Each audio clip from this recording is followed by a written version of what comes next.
بارے میں آج کی جمعۃ المبارک میں آپ حضرات کے سامنے بات کروں گا۔ عدل کسے کہتے ہیں؟ عدل سے کیا مراد ہے؟ عدل کیسے ہوتا ہے؟ عدل انصاف کو کہتے ہیں۔ انصاف کا کیا مطلب ہے؟ انصاف کا بعض دفعہ مطلب ہوتا ہے مساوات، برابری، ہر ایک کو برابر حقوق دیے جائیں۔ بعض دفعہ عدل کا معنی ہوتا ہے توازن، کہ ہر ایک کو اس کے مرتبے کے مطابق رکھا جائے۔ شریعت مطہرہ کے اندر کچھ چیزیں ایسی ہیں جن کا تعلق مساوات کے ساتھ ہے، برابری کے ساتھ ہے۔ کچھ چیزیں ایسی ہیں جن کا تعلق مرتبہ، عہدے کے ساتھ ہے۔ دونوں کی رعایت شریعت کے اندر رکھی گئی ہے۔ جب ہر ایک کے مرتبے کا لحاظ کریں گے، ہر ایک کے حقوق کا لحاظ کریں گے، تب جا کر وہ عدل ہوگا، تب جا کر اللہ رب العزت نے جو انصاف کا حکم دیا، انصاف کا تقاضا پورا ہوگا۔ کن چیزوں کے اندر عدل سے مراد برابری ہوتی ہے؟ سب سے پہلے یہ ذہن میں رکھا جائے کہ انسان انسانیت کے لحاظ سے سب کے سب برابر ہیں۔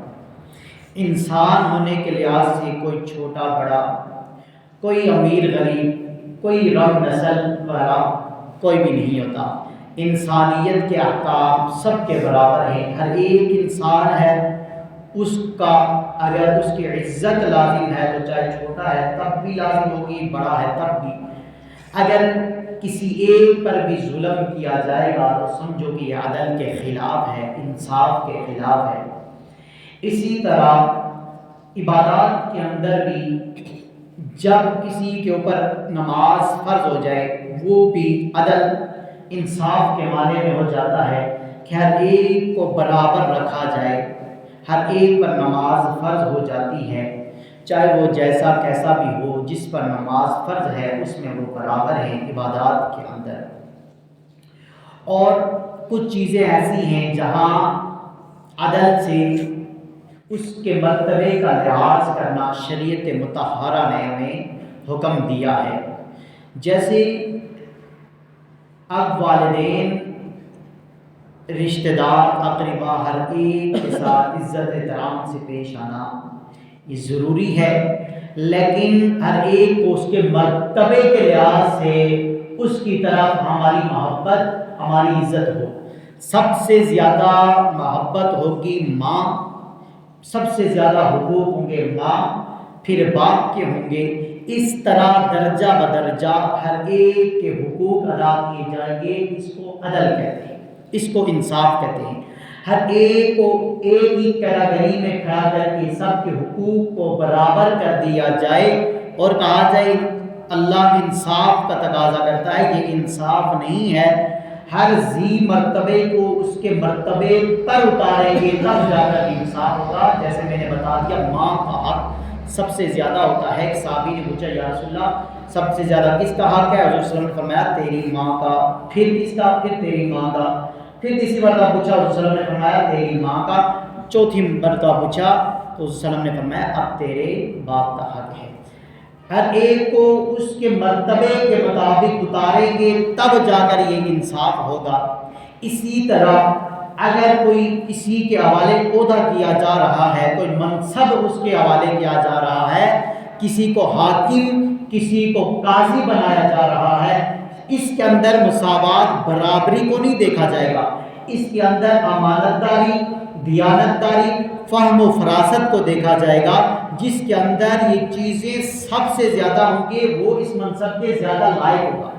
اب وہاں پر برابری کا مطلب یہ نہیں ہے کہ کسی کو بھی اٹھا کر اس منصب پر بٹھا دیا جائے، یہ انصاف نہیں ہے۔ انصاف تب ہوگا جب اس کے مرتبے والا جو ہوگا اس کو اس کے مرتبے پر بٹھایا جائے۔ اگر اس کو اس کے مرتبے پر نہ بٹھایا جائے، کسی غیر جس کے اندر یہ شرائطیں نہیں پائی جا رہی تھی، جو عقل و شعور والا بھی نہیں تھا، امانت دار بھی نہیں تھا، دیانت دار بھی نہیں تھا، اس کو اگر ایسے عہدے کے اوپر لے آئے جو نااہل ہو، تو پھر یہ انصاف نہیں ہوگا، یہ ظلم ہوگا۔ انصاف کا جو الٹ آتا ہے، متضاد جو آتا ہے وہ ظلم ہوتا ہے۔ ظلم کہتے ہیں وضع الشیء فی غیر محلہ، کسی چیز کو اس کے مرتبہ نہ ہو اس جگہ پر رکھ دیا جائے، اس کا نام ظلم ہے۔ اور جس چیز کو اس کا مرتبہ ہو اس مرتبے کے اوپر رکھ دیا جائے، یہ انصاف ہے۔ تو یہ انصاف تب تقاضا ہوگا۔ اب اسی طرح اگر کوئی ایک علم والا ہے، دوسرے کے پاس اگر علم نہیں ہے، فضل العالم کسائر الانسان، حدیث کا مفہوم ہے تمام انسانوں پر علم والے کو فضیلت ہوگی، علم والے کو منصب، امامت کا، اسی طرح دیگر معاملات کا اس کو حقدار بنایا جائے گا جس کے اندر علم زیادہ ہوگا، سب سے جس کے اندر زیادہ ہوگا، جس کے اندر سب سے زیادہ تقوی ہوگا اس کو فضیلت دی جائے گی۔ علم بھی ہو، تقوی بھی ہو، یہ چیزیں جس کے اندر ہوں اس کو فضیلت دی جائے گی۔ جس کے اندر یہ چیزیں کم ہوگی، ایسا نہیں ہے کہ کہا جائے جی اللہ تو انصاف کا تقاضا کرتا ہے، ہر ایک کسی کو بٹھا کے جائے، اللہ انصاف کا تقاضا کرتا ہے اس کے مرتبے کے لحاظ سے، اللہ نے جس کو جو مرتبہ دیا۔ یہ انبیاء جتنے بھی ہیں اللہ تعالیٰ نے بعض انبیاء کو بعض پر فضیلت بھی دی ہے۔ تیسرا پارہ اس میں اللہ فرماتے تلک الرسل فضلنا بعضهم علی بعض، ہم نے رسولوں کو بھی بعض میں سے بعض پر فضیلت دی۔ بعض رسول کیا ہے جی؟ اولو العزم پیغمبر ہیں، بڑے ہی درجے والے، پھر ان میں سے 4 بڑے ہو جاتے ہیں جن پر اللہ تعالیٰ نے یہ اپنی کتابیں نازل کی، حضرت موسیٰ علیہ السلام، حضرت داؤد علیہ السلام، حضرت عیسیٰ علیہ السلام اور حضرت محمد رسول اللہ صلی اللہ علیہ وسلم، پھر ان سب پر ہمارے پیغمبر صلی اللہ علیہ وسلم کو فضیلت دی۔ تو ہر ایک ذی مرتبے کو اس کے مرتبے پر اتارا جائے، یہ انصاف ہے۔ روایت میں بھی پڑھ رہا تھا حضرت عائشہ صدیقہ رضی اللہ تعالیٰ عنہ، ان سے ایک مرتبہ ایک راہگیر راہ چلتا مسافر تھا، اس نے کوئی چیز مانگی کھانے کے لیے، تو انہوں نے کوئی چیز اس کو بھیج دی، تو وہ گیا، کسی نے دیا اس کو، وہ چلا گیا۔ تھوڑی دیر بعد ایک اور شخص آیا، شاہ سوار تھا، گھوڑے پر سوار ہو کر آیا، سے کوئی منصب والا لگ رہا تھا، لیکن وہ اس وقت کے اندر اس چیز کا محتاج تھا، اس نے کھانا طلب کیا، تو حضرت عائشہ صدیقہ رضی اللہ تعالیٰ عنہ، ام المؤمنین رضی اللہ تعالیٰ عنہ نے اس کو جہاں بیٹھنے کی مہمانوں کے لیے جگہ تھی، کہا کہ وہاں آ کر بیٹھ جائے، اس کو کھانا پیش کیا۔ صحابہ کرام نے پوچھا اے اماں یہ عجیب سی ہم نے بات دیکھی، سمجھ نہیں آئی، ایک کو تو آپ نے کھانا بھیجا، دوسرے نے جب کھانا طلب کیا اس کو بلا کر دیا، تو یہ کیا معنی ہے؟ تو حضرت عائشہ صدیقہ رضی اللہ تعالیٰ عنہ نے کیا وہ فرمایا، آقا صلی اللہ علیہ وسلم سے میں نے سنا، آپ صلی اللہ علیہ وسلم فرمایا انزل الناس منازلہم، لوگوں کو اس کے مرتبے پر رکھو، لوگوں کو اس کے مرتبے کے مطابق اتارو، جو جس مرتبے میں ہوگا اس کے ساتھ اسی طریقے کے ساتھ پیش آیا جائے۔ مطلب ایک آقا ہو، دوسرا ساتھ اس کا کوئی نوکر چاکر ہو، اگر کسی کو بلایا جائے ضروری نہیں کہ دونوں کو ایک جیسی سیٹ میں ہی بٹھایا جائے، نہیں، اگر کوئی منصب والا ہوگا اس کو منصب والی سیٹ پہ بٹھانا، اگر منصب والا نہیں ہے اس کو دوسری جگہ دینا، یہ انصاف اس چیز کا تقاضا کرتا ہے، ہر ایک مرتبے والے کو اس کے مرتبے پر اتارا جائے۔ تو یہ معاملات، یہ ہر ایک چیز کے اندر توازن کو برقرار رکھا جائے گا، تب جا کر عدل ہوگا۔ اب ان چیزوں سے ذرا باہر آتے ہیں، بہت سی چیزیں ایسی ہیں جو عدل انصاف کا تقاضا مانگتی ہیں، کیا ہم اس کے اندر عدل انصاف کر رہے ہیں یا نہیں کر رہے؟ ان میں سے ایک عبادت ہے۔ عبادت کے اندر آقا صلی اللہ علیہ وسلم کا کیا فرمان ہے؟ آقا کریم صلی اللہ علیہ وسلم نے فرمایا عبادت کرو لیکن اتنی بھی کثرت کے ساتھ عبادت نہ کرو کہ تمہارا جسم کمزور پڑ جائے، اور عبادت میں اتنی بھی سستی اور اتنی بھی کمی نہ کرو تمہارا روح کمزور ہو جائے، یعنی روح کی وہ جو غذا ہے وہ ملنا چھوڑ دے۔ تو اتنی بھی بہت زیادہ بندہ لگا رہے عبادت کے اندر، اپنے گھر والوں کی پرواہ نہ کرے، اپنے جسم کی پرواہ نہ کرے، تھکتا رہے، ہارتا رہے، آقا صلی اللہ علیہ وسلم نے اس چیز سے منع کیا، اور بندہ بالکل بھی عبادت کی طرف اس کا دل، دھیان، رجحان نہ ہو، آقا صلی اللہ علیہ وسلم نے اس سے بھی منع کیا۔ آقا صلی اللہ علیہ وسلم کی حجرہ مبارک جہاں آپ صلی اللہ علیہ وسلم کے ازواج مطہرات کی حجرہ تھی، 3 شخص آئے، حجرے کے باہر کھڑے تھے، آقا صلی اللہ علیہ وسلم کا انتظار کر رہے تھے، تو آقا صلی اللہ علیہ وسلم تھوڑا مصروف تھے، باہر آتے ہوئے تھوڑا وقت لگ گیا، تب تک انہوں نے پوچھا، کسی سے پوچھا اپنے صحابہ سے، ہمیں بتائیں تو صحیح آقا صلی اللہ علیہ وسلم کی عبادات کے بارے میں۔ انہوں نے بتایا آقا صلی اللہ علیہ وسلم روزہ رکھتے ہیں، کبھی افطار کرتے ہیں، رات کی بھی نفل وغیرہ پڑھتے ہیں، جہاد پر بھی جاتے ہیں، تو گویا کہ ان کو یہ چیز تھوڑی کم محسوس ہوئی کہ اللہ کے نبی ہیں لیکن عبادت کرتے، پھر وہ کہنے لگے نہیں وہ تو اللہ کے نبی ہیں، ہم ساری زندگی عبادت کرتے رہے ان کو نہیں پہنچ سکتے. وہیں پر تینوں شخص کھڑے کھڑے ایک نے ارادہ کیا آج کے بعد ساری زندگی جب تک میں زندہ رہوں گا دن کو روزہ رکھوں گا, کبھی بھی افطار نہیں کروں گا. بخاری شریف کی روایت کے الفاظ میں اپنے الفاظ میں نقل کر رہا ہوں, بخاری کے روایت ہے, ساری زندگی میں روزہ رکھوں گا کبھی بھی افطار نہیں کروں گا. دوسرے شخص نے کہا کہ آج کے بعد ساری زندگی میں رات کو قیام اللیل کرتا رہوں گا, نفلیں پڑھتا رہوں گا, تہجد پڑھتا رہوں گا, کبھی بھی میں آرام نہیں کروں گا, رات کو راحت نہیں کروں گا. تیسرے نے کہا میں اب ساری زندگی نہ شادی بیاہ کرتا ہوں, میں ساری زندگی جہاد کے لیے نکل جاتا ہوں, ساری زندگی اب جہاد کے لیے جاؤں گا, اللہ کے راستے میں رہوں گا, واپس گھر کی طرف نہیں آؤں گا, شادی بیاہ بھی نہیں کرتا. آقا صلی اللہ علیہ وسلم نے ان کی گفتگو سنی. آقا صلی اللہ علیہ وسلم سخت ناراض ہوئے اور باہر آ کر کہنے لگے, جب باہر آئے آقا صلی اللہ علیہ وسلم نے فرمایا کیا تم مجھ سے آگے نکلنا چاہتے ہو, کیا تم مجھ سے آگے نکلنے کی کوشش کر رہے ہو؟ میں تو روزہ بھی رکھتا ہوں, افطار بھی کرتا ہوں, رات کو قیام اللیل بھی کرتا ہوں, سوتا بھی ہوں, راحت آرام بھی کرتا ہوں, اور جہاد بھی کرتا ہوں, شادی بیاہ بھی کرتا ہوں, یہ تمام معاملات در کے حقوق کے سب کچھ میں ادا کرتا ہوں. یہ تمام چیزیں جو بتائی کہ روزہ رکھنا نہ رکھنا, کبھی افطار کرنا, رات کو قیام کرنا, آرام کرنا, جہاد کرنا, شادی وغیرہ کرنا, نبی صلی اللہ علیہ وسلم نے فرمایا یہ میرا طریقہ ہے, میری سنت ہے. فمن رغب عن سنتی فلیس منی, اگر کوئی میری سنت سے اعراض کرے گا وہ مجھ میں سے نہیں ہوگا. کتنی پیاری آقا صلی اللہ علیہ وسلم نے بات کرتے ہیں, یعنی کہ میری سنت, میرا دستور, میرا منشور, میرا طریقہ یہ ہے, اس طریقے پر چلو گے اعتدال ہوگا, انصاف ہوگا, توازن ہوگا. اس طریقے سے ہٹو گے تو یہ ظلم ہو جائے گا. تم ظلم بالکل بھی یہ کام نہ کرنا, یہ کیا ہے جی, سستی ہو جائے گی, اس میں بھی ظلم ہے, اور حد سے زیادہ بندہ تجاوز کر جائے, یہ بھی ظلم ہے. انصاف کیا ہے, کہ ابھی روزہ رکھیے نہ کہ ایک صحابی نے کہا یا رسول اللہ میرا دل چاہتا ہے ساری زندگی روزہ رکھوں. آقا صلی اللہ علیہ وسلم نے فرمایا کہ تو کثرت سے روزے رکھنے کا تیرا ارادہ ہے تو صوم داؤدی رکھا ہے. اے داؤد علیہ السلام جس طرح روزہ رکھتے تھے اس طرح روزہ رکھا گیا, ایک دن روزہ رکھ, ایک دن افطار کر, ایک دن روزہ رکھ, ایک دن افطار کر, اس کو کہتے ہیں صوم داؤدی. لیکن لگاتار روزہ رکھ دینا, آقا صلی اللہ علیہ وسلم نے اس چیز سے بھی منع کیا کہ نفلی روزہ بندہ ساری زندگی رکھے, اس چیز سے منع کیا. اگر کسی کو زیادہ روزہ رکھنے کا شوق ہو وہ صوم داؤدی رکھے, ایک دن رکھے, ایک دن نہ رکھے. تو عبادات کے اندر وہ عبادت جس کا تعلق اللہ کی ذات سے ہے, اس کے اندر بھی آقا صلی اللہ علیہ وسلم نے فرما دیا اس کے اندر رہبانیت نہیں ہے. پہلے جو عیسائی لوگ ہوتے تھے, عیسائی یہودی, ان کے اندر ان کے جو پیشوا مذہب کے لوگ ہوتے تھے وہ نہ شادی بیاہ کرتے تھے نہ دیگر دنیاوی معاملات وغیرہ, وہ صرف ذکر اذکار, مسجدوں کے اندر ان کے جو گرجا وغیرہ ہوتے تھے اس کے اندر بیٹھا رہتے تھے. ان کے اندر نبی صلی اللہ علیہ وسلم نے فرمایا لا رہبانیت فی الاسلام, اسلام کے اندر اب یہ رہبانیت نہیں ہے, اسلام کے اندر یہ نہیں ہے. تمہارے ذمہ میرا جو طریقہ ہے, یہ طریقہ اپناؤ گے تب نجات ہوگی. فمن رغب عن سنتی فلیس منی, اگر میرے طریقے سے اگر منہ موڑو گے تو پھر مجھ میں سے نہیں ہوگی, پھر وہ میرا طریقہ نہیں رہے گا, میرے ساتھ تمہارا تعلق نہیں رہے گا. عبادات کے اندر مساوات, توازن میں نے بتا دیا. اسی طرح معاملات کے اندر بھی توازن, شریعت اس چیز کا بھی حکم ہے.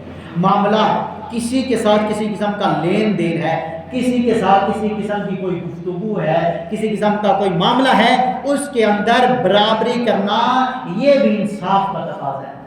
بندہ کسی کے ساتھ خرید و فروخت کر رہا ہے, کوئی چیز لے رہا ہے, اس وقت تو وہ ایک ایک چیز کو پرکھے دیکھے کیسی ہے نہیں ہے تو وہ تو لے لے, لیکن جب دینے کی باری آئی ڈنڈی مار کر دے, اس کے عیوب کو چھپا کر دے, شریعت اس چیز سے سختی سے منع کرتی ہے. تو 30واں پارہ اس کے اندر اللہ تعالیٰ نے لوگوں کی ہلاکت کے بارے میں بتایا, ویل للمطففین, ہلاکت ہے ناپ تول میں کمی کرنے والوں کے لیے. کون سی ناپ تول میں کمی؟ الذین اذا اکتالوا علی الناس یستوفون, لوگوں سے جب تول کر لیتے ہیں پورا لے لیتے ہیں. وَإِذَا كَالُوهُمْ, اور جب ان کو تول کر دیتے ہیں, اور وزنوہم, یا وزن کر کے دیتے ہیں, یخسرون, بتا کر خسارے کے ساتھ دیتے ہیں. نبی اسلام فرمایا ان کے لیے ہلاکت ہے. ویل کا ایک معنی ہلاکت, ایک علماء نے لکھا, مفسرین نے لکھا, ویل کا مطلب جہنم کے اندر ایک گہری وادی ہے جو ایسے لوگوں کے لیے مخصوص ہو. اس لیے معاملات کے اندر بھی کیا کرنا ہے, میانہ روی اختیار کی جائے گی. چلنے کے اندر, گفتگو کے اندر, شریعت اس کے اندر بھی کہتی ہے میانہ روی اختیار کرو. نہ ہی بندہ اتنا زور سے اکڑ کر چلے کہ اپنے آپ کو بڑا سمجھتے ہوئے اکڑ کر چلے. شریعت نے اس چیز سے بھی سختی سے منع کی ہے کہ اکڑ کر نہیں چلنا چاہیے, اور بندہ بالکل بھی اگر کوئی کام ہو بالکل اتنا بالکل نرمی کے ساتھ بھی نہ، بندہ اپنی رفتار کے اندر میانہ روی اختیار کرے، شریعت یہ حکم دیتی ہے۔ حضرت لقمان علیہ السلام اپنے بیٹے کو وصیت کر رہے، جب ان کی جدائی کا وقت تھا، وفات پانے لگے، اپنے بیٹے کو وصیت کی، بیٹا شرک نہ کرنا، عبادات کرتے رہنا، اللہ کے معاملے میں کسی کی پرواہ نہ کرنا، دیگر ان کو جانا بہت سی وصیتیں کی، ان میں سے ایک یہ بھی تھا وَلَا تُصَعِّرْ خَدَّكَ لِلنَّاسِ، اپنے پیشانی کو لوگوں کے لیے سخت نہ کرنا، اس کے اوپر اکڑ نہ لانا، اپنی اس کے اندر سلوٹیں نہ لانا کہ لوگ جب تجھ سے گفتگو کرے تو یہاں پر اپنے پیشانی کے اندر سلوٹیں لے آئے، ایسا کام نہ کرنا۔ وَلَا تَمْشِ فِي الْأَرْضِ مَرَحًا، اور زمین کے اندر اکڑ کر بھی نہ چلنا، کیوں؟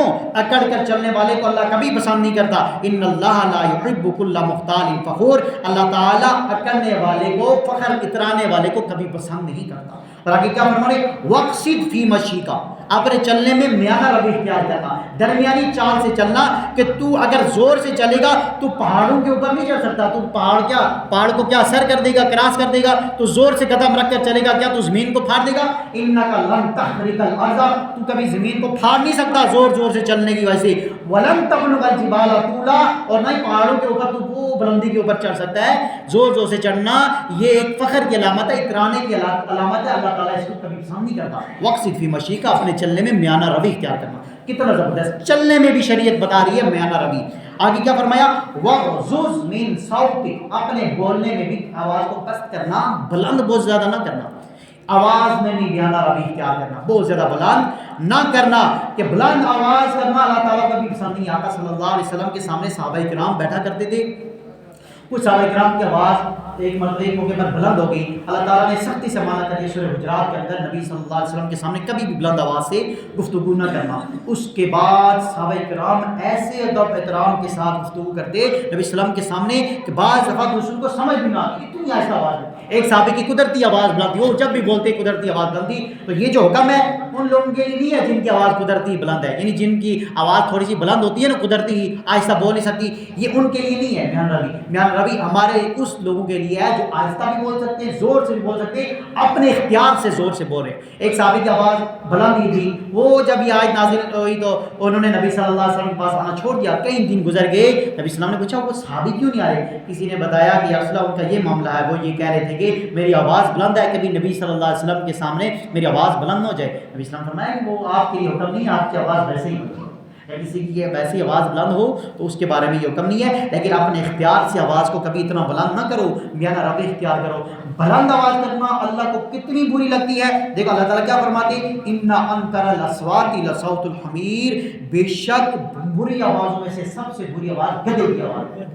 بندہ جب بلند آواز سے بولنا شروع کرتا ہے نا، وہ سمجھو کہ گدھے کی طرح، یہ قرآن کی آیت کا مفہوم یہ بنتا ہے، گدھے کی طرح چلانا شروع کرتا ہے، کیونکہ وہ بھی گدھا جس طرح چلا رہا ہوتا ہے یہ بندہ بھی چلانا شروع کرتا ہے۔ شریعت اس چیز کو منع کرتی ہے، چلا کر نہ بولو، آہستہ آرام سے۔ اچھا بہت بلند آواز سے کسی کے سامنے گفتگو کرنا یہ بھی ادب کے خلاف ہے، اور بندہ بالکل ہی اتنا آہستہ بولے، ایک بندہ گفتگو کر رہا ہے کے ساتھ اونچی آواز سے سلام دیا، اب اگلا بندہ وعلیکم السلام اتنی آہستہ آواز سے، یہ اکڑنے کی علامت ہے، فخر کی علامت ہے۔ اگلا بندہ جس طرح سلام کر رہا ہے اس کے مطابق وہ جو گفتگو کر رہا ہے اپنی آواز کو اس کے مطابق کیا جائے، بہت پست کیا جائے کہ بندہ اپنے آپ کو بڑا کوئی پیر کوئی ولی سمجھ کر اتنی آہستہ آواز سے بات کرے کہ میں یہ بالکل غلط ہے، شریعت اس چیز کا حکم نہیں دیتی۔ آواز میں درمیانی، جس سے نبی صلی اللہ علیہ وسلم کے بارے میں آ رہا ہے، آقا صلی اللہ علیہ وسلم جب گفتگو کرتے فصلاً جدا گفتگو کرتے، ایک لفظ ایک بندے کو سمجھ آتا، ایک لفظ ایک بندے کو سمجھ آ جاتا۔ اس طرح گفتگو کرنی ہے، اپنی آواز کے اندر بھی ہم نے میانہ روی اختیار کرنی ہے، خرچ کے اندر بھی میانہ روی اختیار کی جائے۔ جب اللہ نے اگر مال دیا ہے اس کو خرچ کرو گے اس کے اندر بھی میانہ روی اختیار کی جائے، بہت زیادہ فضول خرچی کی جائے شریعت اس چیز سے بھی منع کرتی ہے، بہت زیادہ کنجوسی کی جائے شریعت اس سے بھی منع کرتی ہے۔ قرآن کی آیت ہے، اس کے اندر ایمان والوں کی نشانیاں بیان کی گئی، راتوں کو اٹھ کر اللہ کی عبادت کرتے ہیں، اللہ کے چلتے پھرتے ذکر اذکار کرتے رہتے ہیں، انہی اوصاف میں سے ایک بس اب یہ ذکر کیا، والذین، ایمان والے وہ لوگ ہیں، اذا انفقوا، جب وہ خرچ کرتے ہیں، لم یسرفوا، تو وہ اسراف نہیں نہیں کرتے، فضول خرچی نہیں کرتے بہت زیادہ، یعنی جہاں پر 10 لگنے کی بات ہو وہاں پر 50-60 لگا دیجیے، نہیں، جہاں پر جتنے لگنے کی بات ہوگی وہاں اتنے لگاتے ہیں۔ ولم یقتروا، اور بہت زیادہ کنجوسی نہیں کرتے، بہت زیادہ اپنے آپ یعنی بخل وغیرہ کرتے ہوئے اپنے آپ کو روک کر نہیں رکھتے۔ وکان بین ذالک قواما، اور اس دونوں کے درمیان میں درمیانی صورت پیدا کرتے، یعنی میانہ روی اختیار کرتے۔ دوسری جگہ ارشاد ہے، اس کے اندر اللہ تعالیٰ فرماتے ہیں کہ ولا تجعل یدک مغلولۃ الی عنق، اپنے ہاتھوں کو گلے کے ساتھ چمٹا کر مت رکھو، مطلب کنجوسی نہ کرو، ایسے کر کے نہ رکھو۔ ولا تبسطها كل البسط، اور نہ ہی بالکل کشادہ کر کے رکھو۔ المفسرین نے اس کا مطلب یہ ہے کہ بالکل کنجوسی کرتے ہوئے ہاتھوں کو باندھ کر نہ رکھو کہ بالکل بندہ پیسوں کو خرچ ہی نہ کرے، اس سے بھی شریعت نے منع کیا ہے۔ اور بالکل ہی جو کچھ بھی ہے بندہ سب کچھ لٹا دے، دوسرے وقت میں بندہ کیا محتاج ہو جائے، شریعت نے اس میں بھی کیا کہا، وکان بین ذالک قواما، میانہ روی اختیار کرے، جہاں جتنی چیز سے ضرورت پوری ہو رہی وہاں پر اسی کے مطابق کرے، اللہ کے راستے میں بھی خرچ کرتا رہے، اور اگر دنیاوی معاملات ہیں وہاں پر بھی خرچ کرتا رہے، لیکن فضول خرچی کسی معاملے میں نہ کرے، دین کے معاملے میں ہو، دنیا کے معاملے میں ہو، اس میں بھی بندہ میانہ روی اختیار کرے۔ دین کے معاملے میں جس طرح میں نے بتا دیا تھا کہ دین کے بارے میں محنت کرتا رہے اور خوب محنت کرتا رہے، وابتغ فیما دار الاخرہ، قرآن مجھے کہہ رہا ہے کہ وابتغ فیما آتاک اللہ دار الاخرہ، اللہ نے تجھے جو کچھ دیا نا اس سے تو آخرت کے گھر کو تلاش کر، ولا تنس نصیبک من الدنیا، لیکن دنیا میں جو حصہ اس کو بھی نہ بھول، مطلب یہ تو دین کے ساتھ لگ جائے، دنیا میں کمانے کی تجھے ضرورت نہیں ہے، یہ غلط ہے، دنیا میں کمانے کی ضرورت ہے، شریعت نے تمہیں جو ہے نا دنیا کے اندر بھی یہ حقوق دیے، ولا تنس نصیبک من الدنیا، دنیا کے اندر جو تیرا نصیب ہے اس کو مت بھول، دین کے اندر بھی وقت لگاؤ، دنیا کے اندر اگر تمہیں اللہ نے ہاتھ پاؤں سلامت دیے وہاں پر بھی محنت کر کے کماؤ۔ یہ وہ تمام چیزیں ہیں، ان کے اندر افراد سے بھی بچنا ہوگا، تفرید سے بھی بچنا ہوگا، زیادتی سے بھی بچنا ہوگا، کمی سے بچنا ہوگا۔ وکان بین ذالک قواما، درمیانی جب راہ ہم اختیار کریں گے تب جا کر عدل کا مفہوم ہمیں سمجھ آئے گا، عدل کے تقاضے کے مطابق ہم پورا اتریں گے۔ اللہ رب العزت سے دعا ہے اللہ رب العزت ہم سب کو انصاف کرنے کی، مساوات کرنے کی، جس طرح شریعت نے حکم دیا ہے اسی طرح اللہ رب العزت ہم سب کو عدل و انصاف کرنے کی توفیق عطا فرمائے۔ وآخر دعوانا الحمدللہ۔